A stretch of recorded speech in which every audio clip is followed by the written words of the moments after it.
Welcome to the video. Here we'll get a chance to look at a specific aspect of climate change, ground surface heating. This is meant to serve as an informative video demonstrating on a small scale how the sun can heat surfaces differently just because of their color. It's also meant to show how anyone could potentially do this without it costing them an arm, leg, and a foot. This would be where I get into who this is for. Firstly, anyone interested in learning more practical, testable knowledge about climate change, well, this video is going to be for you. What I mean by practical is going to be how you can specifically apply some of the information provided here. Learning how something works can go to how to apply it somewhere useful. So those with an interest in doing something with this information, this is also for you. Those looking for ways to save money in a sustainable way, this is where it can get a little tricky. You see, not everyone is going to be in the same position when it comes to saving money with a video like this. That's because some people can't, say, coat their driveway with a lighter color because you don't own the house. You may not be able to do anything with your roof because you don't own the apartment. These are some of the examples of how people may not be able to financially benefit from the information provided here. So because of that, I wanted to make that aspect clear. People who want to save but aren't in a position to do it for financial benefit, you're still welcome here. But I didn't want you to go through this only to find out that, well, this didn't really do anything for me, I can't save financially from it. So, for those of you in a situation to actually make meaningful changes and benefit financially, you may find that there are some solutions here to help you out. That will be covered later in this video. I decided to use an actual greenhouse to illustrate the greenhouse effect. This may seem like a no-duh moment, but given how it can be used in relation to gases, I wanted to flesh out in a down-to-earth way how it actually works. The incoming sunlight penetrates the glass to the surfaces beneath. These surfaces are usually going to be soil, maybe a bit of concrete, and vegetation. When the light hits these surfaces, a portion of it is absorbed. This makes the surface heat up and then radiate the heat back out to the environment. The glass, which is analogous to greenhouse gases such as carbon dioxide, are able to trap the heat. This causes a buildup of heat inside the glass since the glass traps and slows the release of the heat back into the surrounding environment. The net result is that the greenhouse is warmer inside than the surrounding environment. The yellow arrows represent the incoming sunlight. The red arrows show the heat being generated at the surfaces. Here is an opportunity to show you that you may in fact know more than what you think you know about what's coming up next. The question I will pose is this: which shirt would you choose to wear on a hot summer day if you were trying to keep cool? I'll give you a few seconds to decide.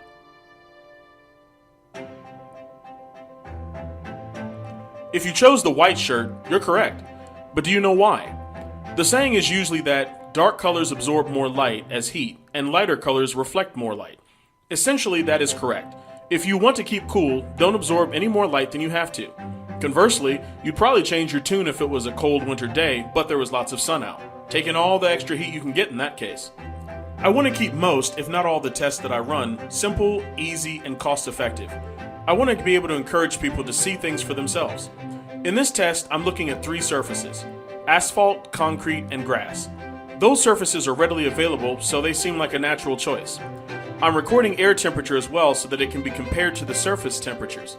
Lastly, the tools are simple and cheap, with the exception of one of them. However, the more expensive tool is one that you likely already have, or at least one very similar to it. The goal is to get out and into your own local environment and see what's what. I wanted to provide a place where you would be able to see the test conditions for the day this was performed.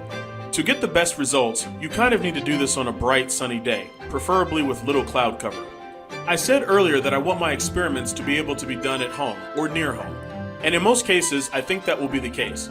I certainly intend for people to try this at home. However, even though this is a pretty simple experiment, there are some basic safety issues that need to be considered. In my experiment, it was in a parking lot. That means that there may be some vehicular traffic. You need to be aware of this such that you don't put yourself in the path of someone by accident. Given that this experiment is most likely suited to warm, sunny days, heat and humidity can be a real issue. Make sure that you stay hydrated, have a plan for shade, don't stay out any longer than you need to, and listen to your body. Heat-related illness is a very real thing, so make sure to take precautions as you should anyway when doing anything out in the heat. Sunblock may be another precaution to help you with this. Another significant consideration is that the infrared thermometer I used uses a laser to measure heat. Even though low-powered thermometers seem like they may not be dangerous, even low-powered thermometers can significantly damage the eyes. So don't point this tool in your eyes or anyone else's eyes for that matter. Follow the manufacturer's instructions for any of the tools that you use. Lastly, some of you may go into different areas like a park or forest to do some of your testing. Depending on your location, there can be potentially harmful animals, plants, or bugs. Take appropriate precautions for going out into such areas such as bug spray and avoiding touching random plants. The precautions you might take for going on a camping trip could prove very useful for this. Unfortunately, this video is not going to be able to address all of the conditions you may face in the field, but the experiment itself has fairly low risks. I purchased an inexpensive infrared thermometer from Amazon. It cost me around $13 or so at the time I got it. It's pretty much a point-and-click tool. It measures the temperature in degrees Fahrenheit or in degrees Celsius. All temperatures taken and displayed with the tool are in degrees Fahrenheit. I also purchased the air temperature thermometer and hygrometer from Amazon. The hygrometer portion essentially means that it measures relative humidity in the air.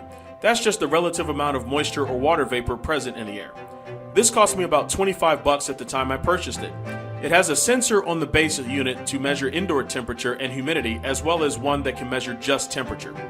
Putting the unit outside still allows it to measure the temperature there as well. One thing I avoided doing was putting it in direct sunlight. I wanted the air temperature, not the solar load heating up the unit directly. The last tool that I used was my iPhone 11. In my opinion, it had a pretty good camera for recording. It isn't too shabby in the data storage either, though I do have cloud storage available as well.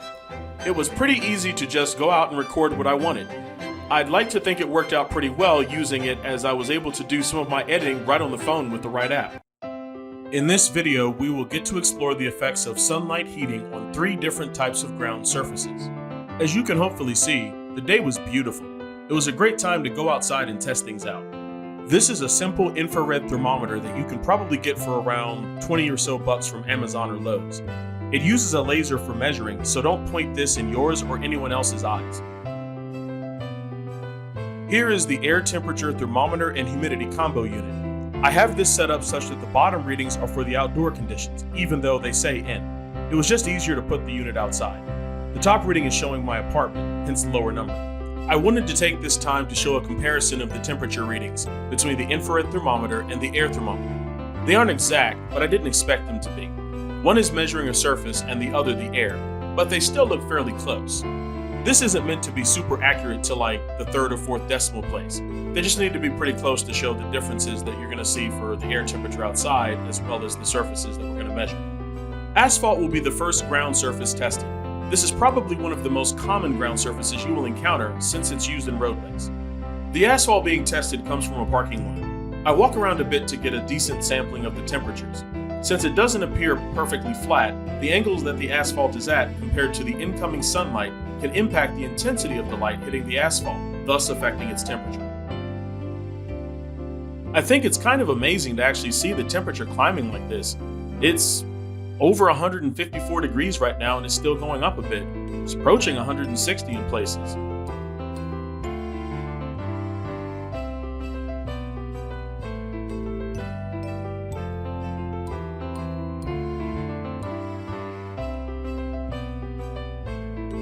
The next surface type to test is concrete. You will see this used in sidewalk, bridges, some driveways, and on some roads. Here, I'm measuring a sidewalk surface. It's somewhat dark in color, so I would expect it to absorb a significant amount of sunlight as heat. Additionally, I'm walking around a little bit so I can get a better sampling of the temperature ranges.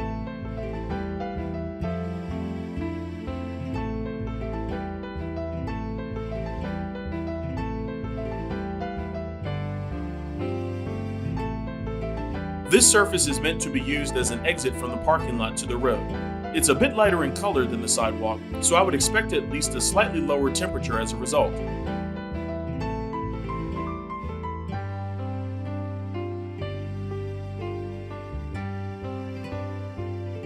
Grass will be the last surface tested. It is also the only natural surface in this test, and it's somewhat bright in color. Given that healthy grass has some water in it, and the water takes a significant amount of heat to raise its temperature, I expect the grass to be cooler than the other surfaces. It's interesting to see that while the grass is indeed the coolest surface tested so far, it's still not all that cool. It's over 110 degrees in most measured places. Some places, which may have been hits on the darker colored soil, were around 120 degrees.